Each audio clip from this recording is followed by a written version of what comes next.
everybody, welcome to the homework of lecture 32 where we talked about dynamic two-dimensional arrays. And the homework formulation is like that: user enters two integers x and y, create a multiplication table with x rows and y columns. Create such a structure and also of course print it out on screen.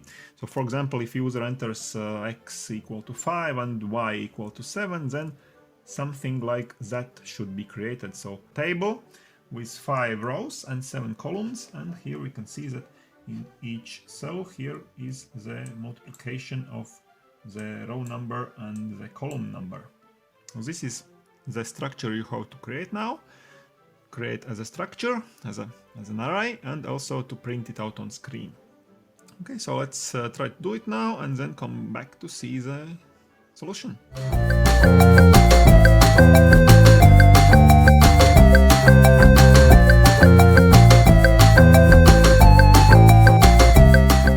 Okay, so the homework solution, I think it should not have been too difficult for you if you have seen previously the homework for creating a multiplication table and the previous lecture about how to create a dynamic two-dimensional array.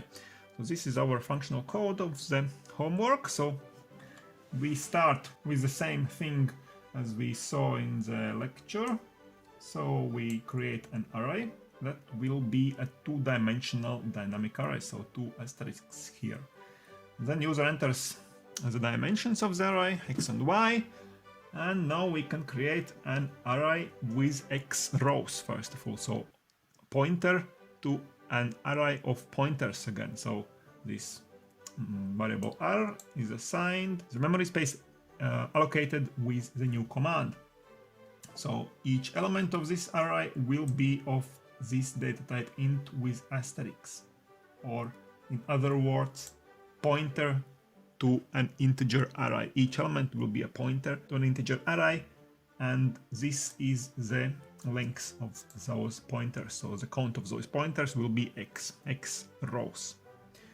And now we can again do the same thing as we did in the lecture. We go through all this newly allocated array having x rows. So index I changes from 0 to x minus 1, and for each row, each element of the array, r number I, this is again a pointer to an integer array, so we can use new command for it and allocate a pointer pointing to the integer array having y integers, because each row has exactly y integers because the table has y columns.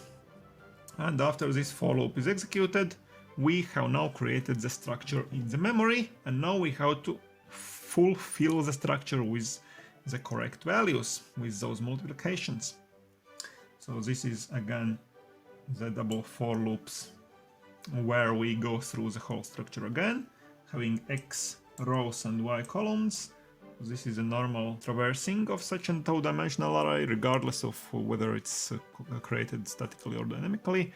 We just traverse the array and we assign value to each element number I, number j, meaning that the row number I and column number j is of course multiplication of those two values, because we don't need a multiplication table from 0, starting from 0, but starting from 1, but our index of course starts from 0, so we just add 1 and multiply and we get the correct value here. And afterwards, when the whole array is fulfilled with correct values, we can now create for loops that print out this structure, this dynamically created table on screen.